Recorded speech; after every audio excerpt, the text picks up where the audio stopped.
Hey, what's up, guys? It's Epiphanies here, bringing you my Guardians of the Galaxy review. I just got done seeing it tonight, and I'm started recording.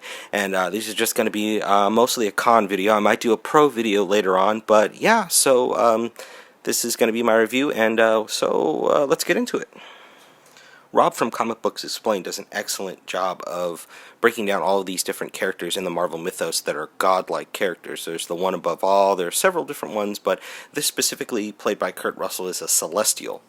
And the whole character, as far as like his motivations and his evil intent and why, can be summed up with one word. That word is patriarchy. In an effort to give the film its fair shake, I really did my best to turn my brain off and really just enjoy the film. But the minute I, as an audience member, encountered Kurt Russell's flat, undeveloped character that wanted to wipe out all of existence for this nonsensical and extremely flimsy reason, there was not enough quantification as to why he would do this. As far as his villainry is concerned, he takes on a very irritating, stereotypical Zeus archetype as far as villainy is concerned. This absentee father who simply uses his power to philander and to womanize. And that set up the natural anger that would be invoked in any average audience member as to why this person who is a celestial and has all this power wouldn't save Peter Quill's mother from cancer. In fact, the most unforgivable bit of writing in this entire thing was the fact that they wrote it in that the character, Ego, gave Peter Quill's mother cancer. This was never substantiated. So to give a brief history of what was presented to me as an audience member via the film about Ego, was that he started out as this literal giant brain out in the galaxy, and he just had consciousness, and he thought he was alone for a very long time, and over time he realized his own intellectability and power, and literally created a planet around himself. That was, I guess you could say in a sense, that was his first body. His secondary body took on a almost completely humanoid form, and then he went out looking for life and seeing if he was really alone in the galaxy, and he encountered life, and then his reaction to it was just completely nonsensical. So what he decided to do is go around the universe impregnating different women while simultaneously planting this very specific flower of his own making to later sort of germinate and then create this blue blob and engulf the entire planet with, I guess, some type of protoform of his body. That is never explained. That was nonsensical. And the whole point with the children is that he needed some type of proxy. He needed basically he was creating batteries. It was kind of like Sauron on the One Ring, but less working in tandem. And it's at this point that the movie really takes a strange and irritating sidestep. It is never quantified why he would do any of this. Why would he seek to simply just engulf a planet, wipe out life, if his point was to create life? That they didn't even allude to the type of life, whether the beings that were engulfed in this blue junk would be living afterwards, and what form they would be living. Would they be a hive mind? Would they be a part of him? No, he was simply evil just because. And the two greatest evils are something that our society has engineered all of us to think about any kind of man who goes to the same stereotypical situation. Oh, he wasn't there for his children. Oh, he likes to sleep around. Those are all just these crazy feminist gripes. So whether this was originally in the comic book or not, to me doesn't matter. Because either way, it is the craziest plot line I've ever seen, and the craziest validation for someone to have to, I don't know, kill their own father. Because we're still talking about Star-Lord's father, but, the emphasis was put on the fact that the mom died. And it's done in such a way that there's no way you can sort of get past that with any kind of reasoning. He's just totally evil. And even Drax, had a redemption. Even the character Ronan from the very first movie had some semblance of, I guess you could say, understanding for his vendetta against his kind because of an ancient war, and then he was sort of groomed for that position, and it was put into his head that he was to hate these people. But we have no such vendetta with Kurt Russell's character. He's not sad, he's not hurt, he doesn't seem to be suffering from anything.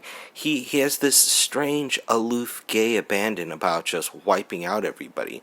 He doesn't even have like the Rick and Morty amoral scientist where he does things because he can, and because he had an idea about tapping into another dimension, and then he finds beings there, and then he goes and parties with them or something like that.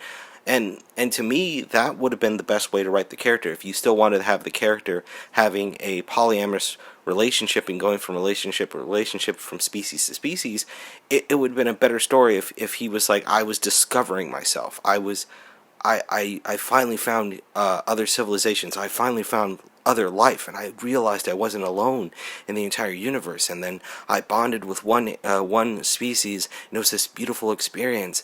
And then that person died, and then I moved on, and then I moved on to another person, and then I met your mom, like the love of my life. Or even having him corrupted, maybe along the line. That would have been 100% logical if he met some type of powerfully psychic species, and they betrayed him, and then he had a vendetta, and he felt like the only life that should exist was his life. See, that's rapid fire right there, and that's a way better idea to give validation as to the ends that the character went through simply just to destroy the entire universe. He wanted to find life, but now he wants to wipe it out. It does not add up.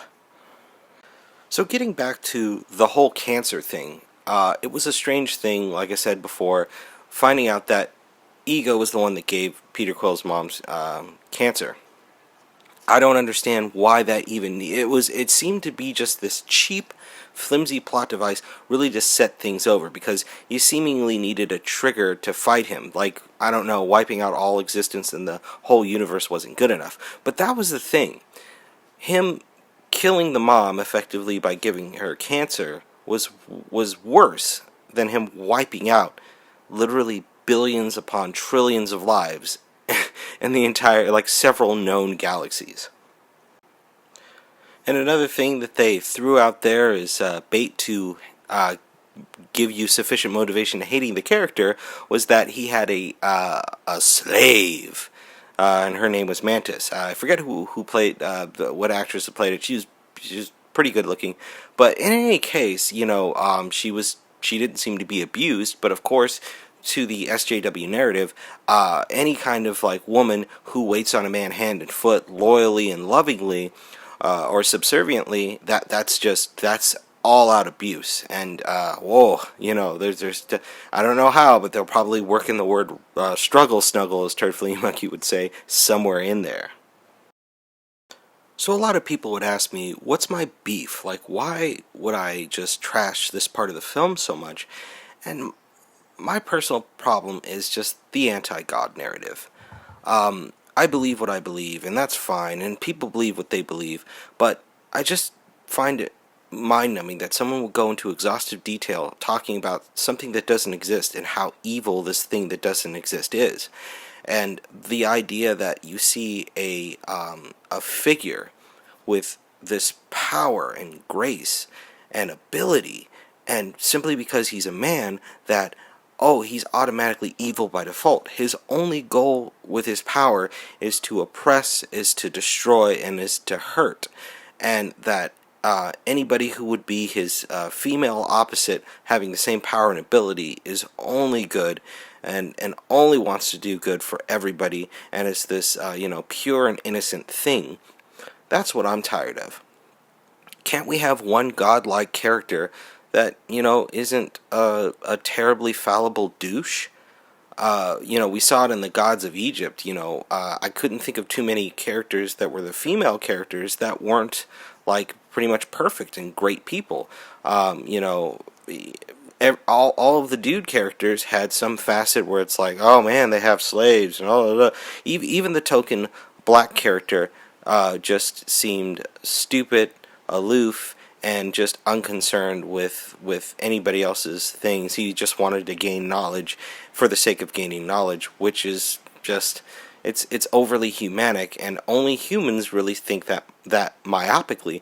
And I would say that if anybody was a god character, or even just a being that has no clockable lifespan, existing for eons, gaining intellect about the world around him, and being able to control things on the atomic and subatomic level, would have some discernible level of intellect. I mean, look at Einstein. He was a great guy, and even though he had a hand in creating the atomic bomb, what was the first thing he said? He felt remorse. He thought about the life that was going to be wiped out as a product of his genius and his intellect, and the way it was co-opted by somebody who was evil, somebody truly lesser than him as far as intellect and altruistic motives were concerned.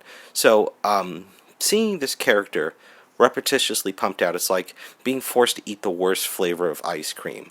And the worst thing is, it's like, oh great, I paid money to eat my most hated flavor of ice cream. It's like being tricked into sitting on a thumbtack. Yeah, and everybody's laughing, and everybody tells you to get over it, and you're like, yeah, but I didn't want to sit on the thumbtack, and it feels even worse. It's compounded by the fact that I was tricked into it. So that's all I've got to say about the movie, guys. I'd have to give it a D minus at the lowest, and then at the highest I'd have to give it like a C. I can't give it any higher rating simply because of the ego character, and then calling him ego for that matter. Oh, just terrible. I won't say save your money, don't go see this movie. You should definitely go see it. It was a really great film up until that part. So, okay, yeah, so that's all I wanted to say about the film. Like, comment, and subscribe. And yeah, because I really feel that the issues that I raise are really, really good, and I really think that I'm presenting a lot of relevant feedback. And if not, just let me know, and you know what? We can start a dialogue. I'll see you guys next time.